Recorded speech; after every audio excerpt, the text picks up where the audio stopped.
जय हिंद दोस्तों, मैं शिवम श्रीवास्तव बार फिर से आप लोगों का स्वागत करता हूँ। आशा करता हूँ आप लोग एकदम अच्छे होंगे और बहुत बेहतरीन तरीके से आने वाले सभी एग्ज़ाम्स की तैयारी कर रहे होंगे। देखो, आने वाला एग्ज़ाम्स चाहे जो हो, मैं ये नहीं जानता हूँ क्योंकि सबके अपने-अपने गोल्स होते हैं, लेकिन इस समय जो 75% ऐसे कैंडिडेट्स होंगे जो आरआरबी, ग्रुप डी या फिर आरआरबी एनटीपीसी का एग्ज़ाम्स की तैयारी कर रहे होंगे। और बहुत से ऐसे कैंडिडेट्स होंगे जो इनकी तैयारी भी कर रहे होंगे और आरआरबी, एएलपी का एग्ज़ाम्स भी दे दिए होंगे। तो यह आशा है कि यह जो वीडियो जो भी मेरी देख रहा है वो उन्होंने आरआरबी एएलपी का एग्ज़ाम ज़रूर दिया होगा या उनके परिवार में, उनकी फैमिली में किसी ने दिया होगा।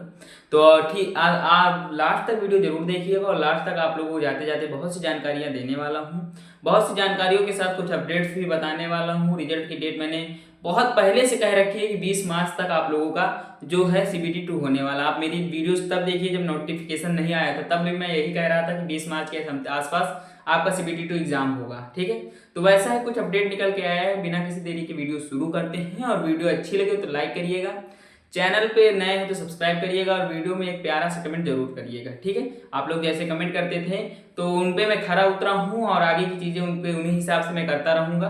तो बिना किसी देरी के वीडियो शुरू करते हैं। ठीक है, आपको पता है कि आरआरबी एएलपी जो है वो आरआरबी बोर्ड कराती है एग्जाम। ठीक है, कौन कराता है? RRB board.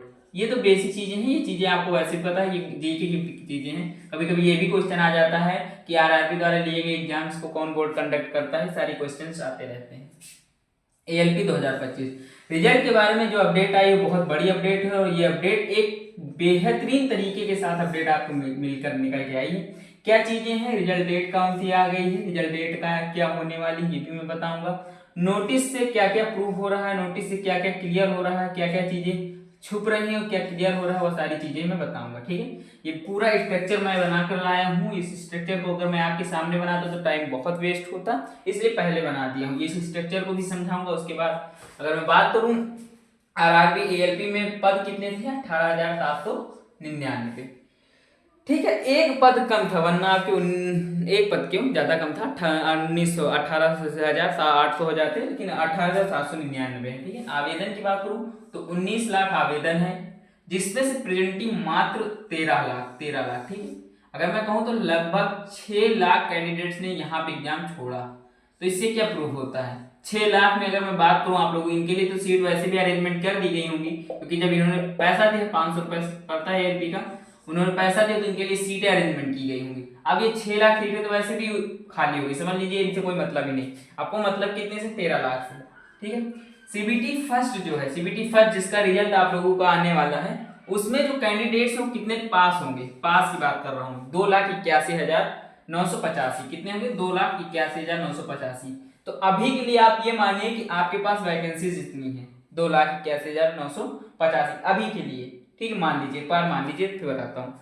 अब जब इतनी वैकेंसीज हैं 2 लाख और आपने एग्जाम्स कितने के दिए? 13 लाख, तो कितना कट ऑफ होगा? बहुत कम कट ऑफ बनेगा। ठीक है, क्योंकि 13 लाख में 2 लाख का सिलेक्शन होना मतलब कि हर एक से बाद दूसरा बच्चा का सिलेक्शन होना, तीसरे बच्चे का, 2 छक 12, 200, सातवें बच्चे का, हर सातवें बच्चे का सिलेक्शन होना है यहाँ से, एक बेसिक चीज मान लीजिए। तो यहाँ पे क्या होगा, जो है कट ऑफ कम जाएगी, कट ऑफ क्या होगी यहाँ पे? कम होगी। लेकिन कब कम होगी? जब सीबीटी फर्स्ट पे ही सिलेक्शन होना। तो ऐसा तो है नहीं कि सीबीटी फर्स्ट पे सिलेक्शन होगा, लेकिन नहीं, सिलेक्शन के लिए सीबीटी फर्स्ट पास करना बहुत मतलब जरूरी, क्या समझ लीजिए कंपलसरी है। अगर सीबीटी फर्स्ट आप नहीं पास करते तो आप सीबीटी सेकंड में नहीं जाएंगे, सीबीटी सेकंड में नहीं जाएंगे तो आप सिलेक्शन से दूर हो जाएंगे। इसलिए मैं कहता हूं कि सीबीटी फर्स्ट में आने का प्रयास करिए। सीबीटी फर्स्ट में आने से पहले आप सीबीटी सेकंड की तैयारी जरूर करिए, क्योंकि चेंज सब्जेक्ट लगभग सेम है, कुछ चीजें चेंज होंगी, वो बाकी बाद में चर्चा करूंगा कौन कौन से सब्जेक्ट चेंज होती हैं। लेकिन मैं यही कहूंगा कि आप तैयारी हमेशा करिए, चाहे पास हो या ना हो। अब यहाँ पे कुछ शिफ्टें हार्ड शिफ्ट हो गए। हार्ड शिफ्ट के बारे में बताऊं, 25 नवंबर की जो फर्स्ट शिफ्ट थी वो आपकी हार्ड थी, 25 नवंबर की सेकंड शिफ्ट भी आपकी हार्ड थी, 27 नवंबर की फर्स्ट शिफ्ट हार्ड थी, 25 नवंबर की थर्ड शिफ्ट हार्ड थी, 26 नवंबर की सेकंड शिफ्ट हार्ड थी और उसके बाद आपका 29 नवंबर की थर्ड शिफ्ट हार्ड थी, 28 नवंबर की सेकंड शिफ्ट हार्ड थी। ये सारी शिफ्टें हार्ड थी। अगर हार्ड शिफ्ट थी तो नॉर्मलाइजेशन का स्कोर जो बढ़ेगा, इंक्रीज होगा, अगर मैं बात करूं आपका नॉर्मलाइजेशन का स्कोर यहाँ से जो इंक्रीज होगा इनका, वो लगभग 8 से 10 नंबर का इंक्रीजमेंट दिखेगा। इंक्रीजमेंट 8 से 10 नंबर का यहाँ पे दिखेगा। लेकिन इजी शिफ्ट आपका 28 नवंबर का फर्स्ट और थर्ड शिफ्ट है। यहाँ का जो नॉर्मलाइजेशन दिखेगा आपका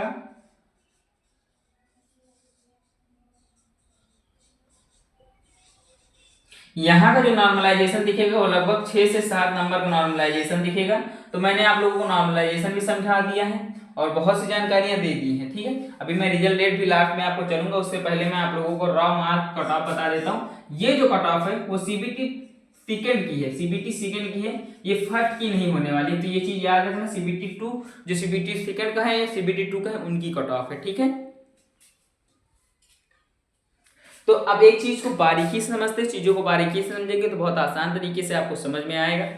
कुछ ही जोन का लेकर आया हूँ, सभी जोनों का नहीं लाया हूँ। सभी जोनों का ऑलरेडी मैं चैनल पे प्रोवाइड करा चुका हूँ। कुछ जोन्स ऐसे थे जिनका लगातार कमेंट आ रहा था कि आप इन जोन्स को हर वीडियोस में कवर अप करने का प्रयास करें, तो उन्हीं जोन्स को मैं हर वीडियोस में कवर अप करता हूँ, ठीक है।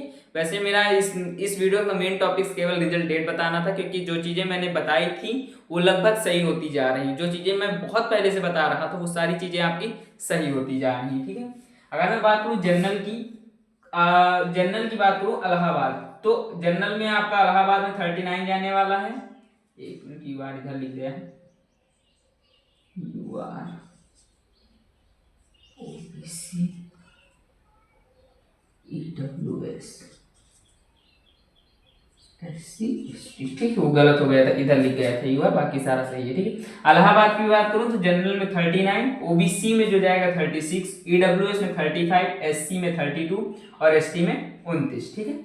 ये जो कट ऑफ है यहाँ पे आप प्लस का मार्क हमेशा ऐड कर लीजिए, प्लस ही होगा, इससे माइनस नहीं होने वाला है, ठीक है। तो ये आप एक प्रकार से ये भी मान सकते हैं कि ये सेफ स्कोर है। आप चाहे इसे रॉ कट ऑफ मानिए, सेफ स्कोर मानिए, सेम एज इट इज रहने वाले, दोनों का एक ही मकसद होता है, ठीक है। क्योंकि इससे प्लस ही होने वाला, जब इससे प्लस होने वाला तो माइनस का कोई सवाल नहीं होता। और सेफ स्कोर हमेशा वो अंक होता है जिसके बाद माइनस में आप सेफ नहीं रहते, लेकिन प्लस में आप सेफ रहते हैं, ठीक है। मालदा की बात करूं तो जनरल का 37, ओबीसी का 34, ईडब्ल्यूएस का 33, एससी का 30 और एसटी का 29, ठीक है। उसके बाद आपका मुजफ्फरपुर आता है। मुजफ्फरपुर की बात करूं तो जनरल का 36, ओबीसी का 33, ईडब्ल्यूएस का 32, एससी का 29 और एसटी का 28, ठीक है। गोरखपुर की बात करूं तो जनरल का 35, ओबीसी का 32, ईडब्ल्यूएस का 32 और एससी का 28, एसटी का 29, ठीक है। उसके बाद आपका कलकत्ता आता है। कलकत्ता की बात करूं तो जनरल का आपका 37, ओबीसी का 34, ईडब्ल्यूएस का 33, एससी का 30 और एसटी का 28, ठीक है। कभी कभी ऐसा होता है कि ओबीसी से भी कम कट ऑफ हो जाती है ईडब्ल्यूएस की, मैंने देखा है। और ये चीजें कभी कभी बहुत बड़ा प्रॉफिट भी दे देती है कैंडिडेट्स को।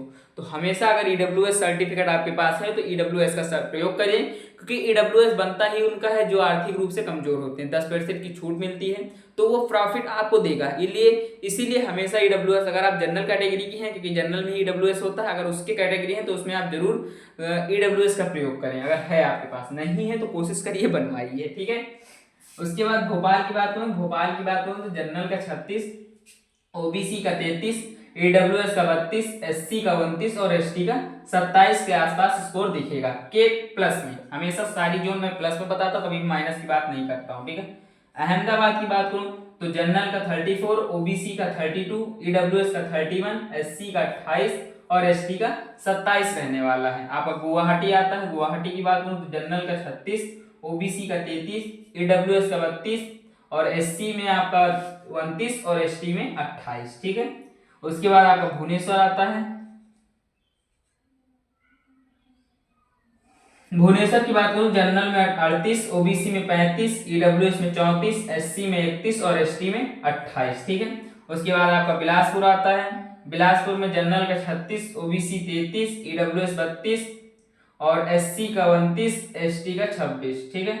उसके बाद आपका रांची आता है। रांची की बात करूं जनरल 34, ओबीसी 32, ईडब्ल्यूएस 31, एससी 28 और एसटी 25, ठीक है। उसके बाद आपका मुंबई आता है। मुंबई की बात करूं तो जनरल आपका 36, ओबीसी की बात करूं तो ओबीसी आपका 33 और एससी की बात, ईडब्ल्यूएस की बात करूं 32, एससी की बात करूं 29 और एसटी का 26।